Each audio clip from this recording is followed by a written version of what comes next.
Hello and welcome back to TYG Talks. You might see a few changes around here.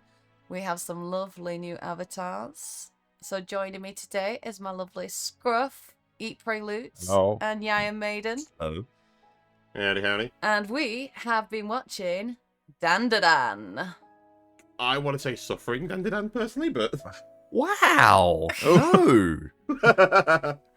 This is going to be my quickest This is going to be my quickest TYG Talks ever, because it's literally going to be good. I liked it. I like that. It's good. Watch Dandadan. That is my summary. Maiden? No. Your rebuttal? No, right. Before we get into it, we once again would like to warn everyone that we will be talking spoilers, so if you don't want any spoilers for Dandadan, go off, watch it, and come back. And whilst you're at it, don't forget to drop a like and subscribe to the channel so you know where we are. Would anyone like to try and surmise the plot of Dandadan for me? I can give it a go. Yeah. So basically, Dandadan largely focuses around two high school students, Momo ISA, who is someone who believes quite heavily in the occult and spirits and yokai and things of that nature. And then you've got Ken Takakura, who gets nicknamed Okarun, because he is more of a aliens are real otaku.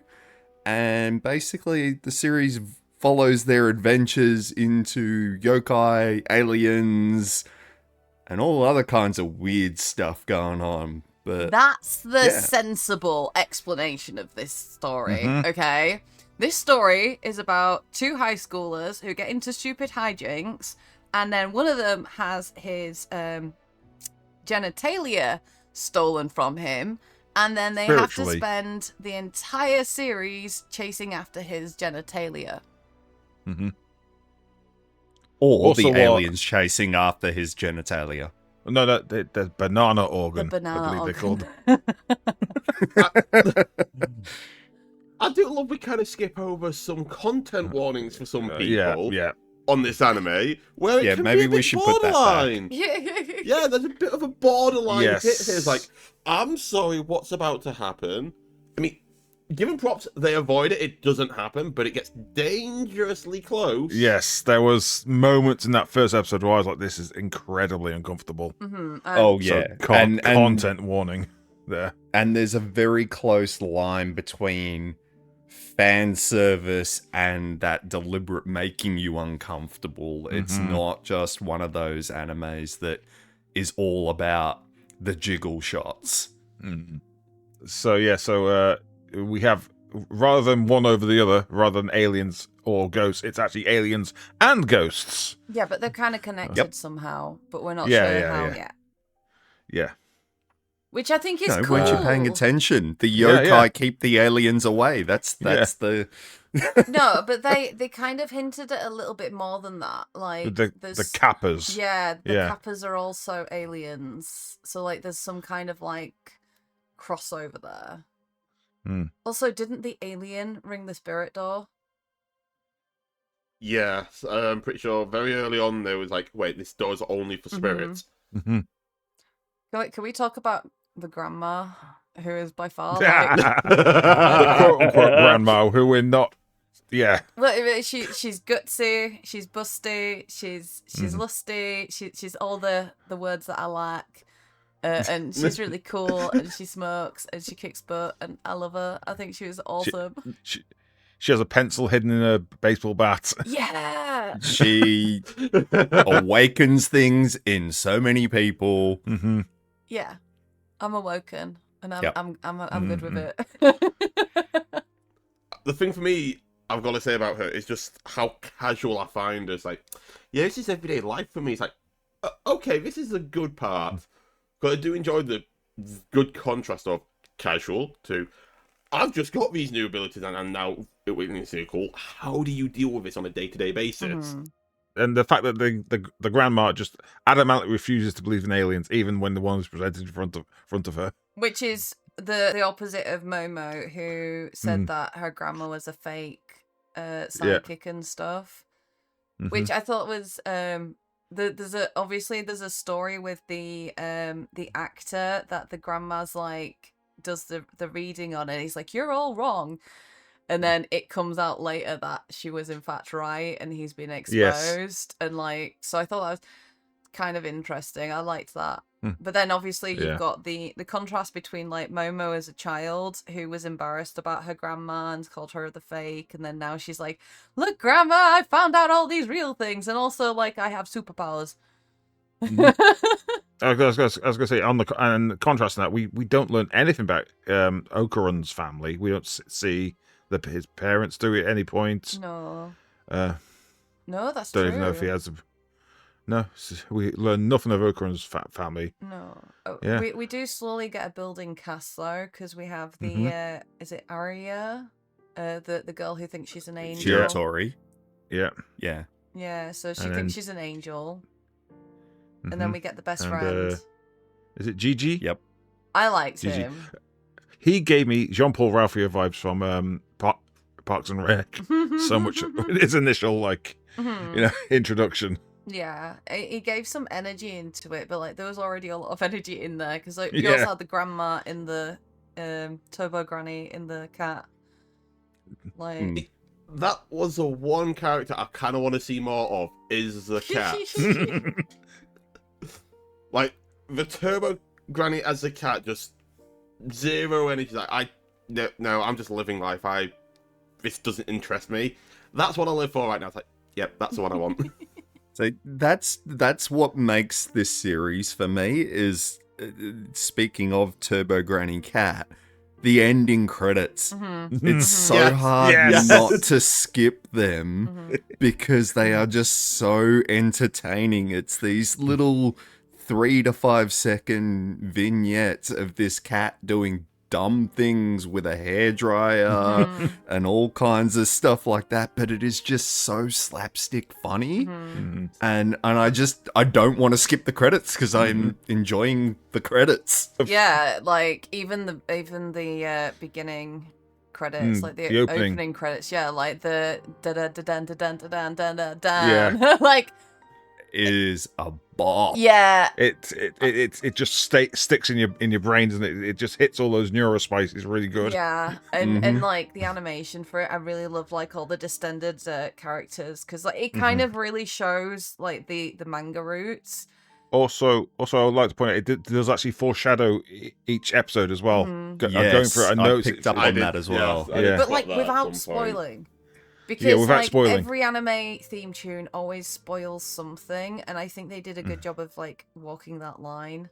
Yeah, it's abstract enough that if you've not seen the series, you're going, okay, there's just some weird guys dancing, and then there's just some golden golf balls, and then it's not until episode 6 or 8 that you go, oh.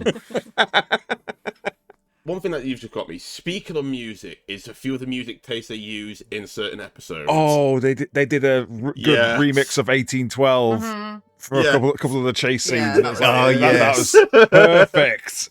Yeah. I heard it, it's like, I stopped everything I was doing, I just heavily watched the screens like, what am I watching now?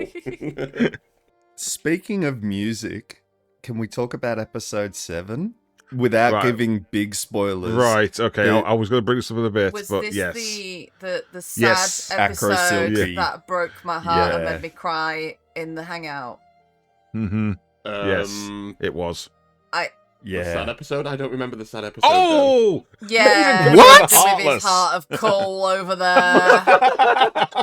Dude, right, so all of the yokai have horrific backstories. It It's was, how, yeah. it's Okay, how right. they The became. second you yeah. say it, I remember, yeah. It's how there they we go. become. I remember now. Like that's the whole point. Like, so the way the yokai become yokai is through some huge trauma. But that story, like I literally, my notes were like pain, anguish and pain. Yeah. It was just, I watched it and I was like, the fact that it used so little dialogue in such a long space of time, I was like, this is, you know, when people go about, oh, films and art, and I was like, that is the anime equivalent of a Academy Award winning episode with that sequence. Yep. It was just perfect art for me. It was such tonal whiplash as well. Yeah, and then you come from that into, oh, we're a love triangle now, and then a couple of episodes later we kind of do the same, but now it's a square. Yeah. I'll admit on that emotional side, the emotional didn't get me. I will admit that. I was more just taken back by the fact of, wait, do we get more backstory now? Like, can we please get more backstory on every ghost and yokai and such? That's what I'm sat. It's like, okay, if they're doing this, I can't wait till I'll get the full Turbo Granny backstory. Oh, We've got the snippets. I want the full Turbo Granny now. Yeah, that's a good point. And I think that's the one drawback of the series is that it is only 12 episodes. Yeah, they're only 30-minute episodes. It's really quick to burn through this series. And yeah, they don't have that room for development on a lot of the characters. Although I will point out that season 2 has said it's coming, so... Yeah, this next month, in fact. July. Yeah. On your point of like the episodes are very quick, that's what kind of got me with a few of them, because the amount of times I'm thinking, where they stop the episodes, it genuinely feels like it's just a normal little ad break, because they stop it right in the like not in the climax or something. It's this is genuinely reminds me of the old school TV adverts here. It's like that's where you're stopping it. Okay. I think this is proven just by the fact that the movie is the first few episodes put together, and like. It's kind of like 4-episode arcs. Like you get the first 4 episode with Turbo Granny, and then you get the next 4 with the dancer, and then acrobatic Silky, and then the last bit is the school, and then the love yeah, triangle. and the season finale is halfway through another arc, and then it ends like that. By the way. Like, I'm not gonna spoil it, but like it was horrific and like a bit grapey. I'd actually forgotten, and then I remember I didn't like it, but then it's like, oh, there we go. That content warning, and we mentioned flashing back up again. Yeah, it's but like you said, it actually doesn't do so bad. It's always like it's almost traumatic. Skirting, it very much skirts it, and like. Even in the first episode where she basically gets almost banana organed into her superpowers, it is a massive pet peeve for me, is that I hate it when some poor female, you know, has to be kidnapped and then like completely humiliated, and then suddenly she becomes super powerful.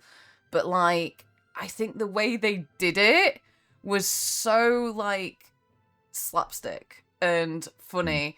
And then the traumatic bits were in between Okarun blasting through a phone, half grannied and wailing and not knowing what to do. And then he's attacking the aliens while she's attacking this. And then she's exploding into this. And so, like, I think they kind of, like, it's very much skirted. But I think they handled it well. I don't know how well the manga handled it, but it's not something I appreciate, though. Plus, there's also the will they, won't they crush between the two of them, because they blatantly have a crush on each other, but won't admit it. Especially with the ending shot in the first episode where he reveals his name is the name that she likes. Oh yeah, the name of an actor. Explosion behind her. The explosion behind her. It's just the fact that his name is the same as the actor she's got a crush on. I liked that. I thought that was quite cute. I love that running gag that it just messes her up. She'll be in superpower calm fighting mode. They'll mention that name and she'll lose it. Or mention he's that type of guy. I'm just that type of guy. That's something that he commonly likes to say. Like, I do enjoy the fact of they're making the love triangle very immature as well. Like, something petty can easily be overlooked, or just, it's clear you've come at this at the wrong angle. Nope, I'm gonna blow up, and this is gonna be my entire thing for the rest of, like, next 2 weeks. Yeah, it does a nice thing of, like, being between, like, sitcom and action and, like, slice of life. Yeah. Because I will say that first episode really does not give you a good insight to what the thing is gonna be. Like that first episode is a very harsh contrast to the rest of the episode to me personally. Because get through the first episode and it becomes a lot lighter. Yeah. Like the first episode sets up the harshest tones they will follow. You get slapstick, nowhere near as bad as that. Like just little bits of comedy, little hints to these things, and occasionally we'll throw in a bit of a dark. And can we talk about the fights over food and the way they super deform? Yes. Like it's just the animation itself. We actually said this whilst we were watching, but it's like it kind of reminded me of Demon Slayer. And then I googled it, and then everyone's like, "It's the the next Demon Slayer and all this jazz." And I think it comes down to the animation. So like the switch between the super deformed and the like super detailed. I don't think the production quality of like is as high as Demon Slayer, because that was redonkulous. Like that's going to be a hard thing to beat. But like you can still see the wide shots, the animations that are just so fluent, and then the action shots where they twist, they deform, they smash, everything is there. And I think and then the slapstick faces as well. Yeah. And there's a lot of character detail in those. So like, it goes from being like really flat colors to being quite dark, and I think that's where I like the comparison to Demon Slayer. I do think Demon Slayer goes a bit harder on the rendering, but it's still got a really beautiful design that's very reminiscent of the manga, and I very much appreciated it.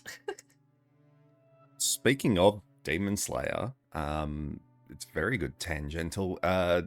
Momo is actually voiced by Abby Trott, aka Nezuko from Demon Slayer. So there's quite a few, crossover. There's a few other, if you're listening to the dub, of course, other people you will recognize in terms of Alex Lee, Kari Walgren, Amber Lee Connors, KG Tang, Allegra Clark, Ben Diskin. There's a lot of people, if you've played Persona games, you'll go, oh, I know them, or you watch a lot of other anime, you're like, yep, I know them, I recognize that. It's a great cast. And could I say, we all pretty much watched it as a dub, didn't we? And then the dub does a really good job. Yeah, but the subtitles are so different to the dub. Oh, yeah. And like, to the point of That's more of a changing. Netflix issue. Yeah, it's a Netflix issue. Because I remember right after this, I went and watched just another, like, the only other anime I have ever seen on Netflix, so I realised it's there. And their subtitles are bad. Not as bad as this, but, yeah, they don't match up It's either. because it's not subtitling the English dub, it's subtitling the Japanese. So it's a literal translation of the Japanese, whereas like the English dub has been like localized and obviously edited.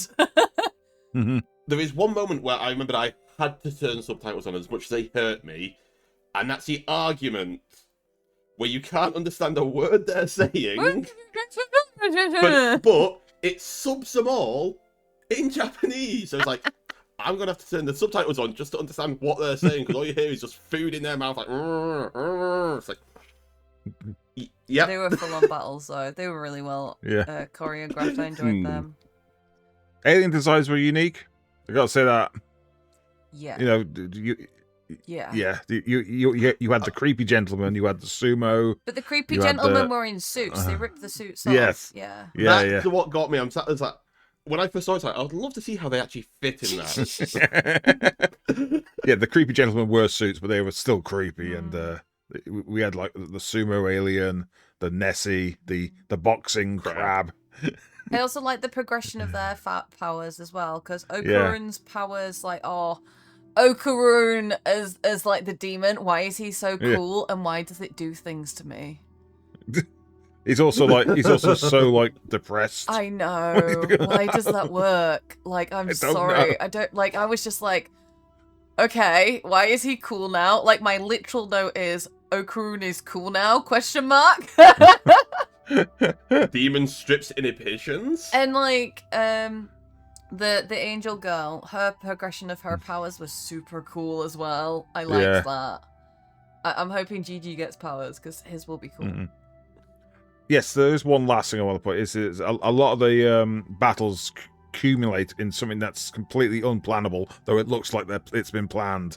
Like like the granny turning up at that certain point at that certain time where the progress of the battle.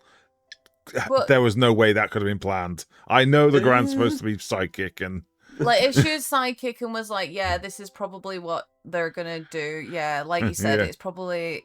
mean, I just took think it the as biggest one a was- Ocean's 11. This was always the plan. Didn't quite get there in the middle, but that was always the end goal. Get Turbo Granny out of the town so that she's weak. Yeah, the goal was to get her out and she was weak, but like, Granny, like, how Granny knew where yeah, to be. she was when on to the be. train tracks, and then Momo grabs a train and drags them through. So, like, unless Granny, like, they'd planned ahead of time and been like, we will get to the track, and that is where we will put it. Yeah. Like... That's what I took it as. Yeah. I gave them credit. You get It's, them. it's every D&D plan gone to plan. Yeah. Yeah. I just know when you're talking about, like, this is perfectly planned, that entire school fight with Nessie, and it's like, And she squeezed I don't his know what- aura to make them go faster. You can't see, but I'm doing the motion. Yeah. yeah, I was like, Yes, like that. slipping it between her grasps, just to, like a soap. Yeah, like so. Like, how we fight Nessie? We're gonna do this big plan. It's like, yeah, nope. Right now, I'm trying to figure out what dimension you're in because every direction is up. I think you've got to just like. Yeah, there's a aura of this, you know, you got to take. Suspend your belief, kind of like. You suspend your belief, yeah, that's it. I suspend the belief. I accept the aliens. I accept the aura. I accept all that. How you keep turning water into air and back into water every half second when you freely want to? What? Because logic. That's why. Yes. Yes, I understand logic. All I'm getting from this is Maiden's a party pooper and he just doesn't enjoy good things. That's all I'm Or getting the from fact this. of I still need to watch a lot more anime and I have never watched any. This was basically my first one. We threw Maiden Maiden in the deep end. He's a baby. Next, we're going to introduce him to Full Metal Alchemist and traumatize him. Oh. That's possible. Grave of the Fireflies. I don't know, because Grave of the Fireflies doesn't have the memes, and it's the memes that hurt. And so that was TYG Talks Dandadan. What do you think? Would we recommend this to a friend? That's 2 thumbs up from me. I enjoyed this a lot. Yeah? Yeah, I would, with some caveats, with some content warnings. Yes. Mm-hmm. Same as Scuff. I would recommend it. I would not be throwing him in blind. Like, oh, by the way, like, I would be giving warnings. Like, just watch out for the first episode, maybe. And the last. I will say I'm not a fan of this whole mid-season finale as a season finisher, but it seems to be a trend in anime where we end on a cliffhanger and it's a mid-season finale that we would have had out of 24 episodes into shorter seasons. But I think that's just like the industry changing, and I kind of like the change as well. It means that studios aren't forced to push out things as fast, even if we do get a cliffhanger. With that, I would like to thank you all for joining us today. Remember to like, comment, and subscribe if you do enjoy our content. It really does help us out with the channel, and we are growing ever closer to hitting our super duper goal of 10,000 subscribers, which is a ways off, but you know, we'll get there. We'll get there. Until then, we'll see you all later, taters. Love you, bye! Bye. All the best, bye. Hey.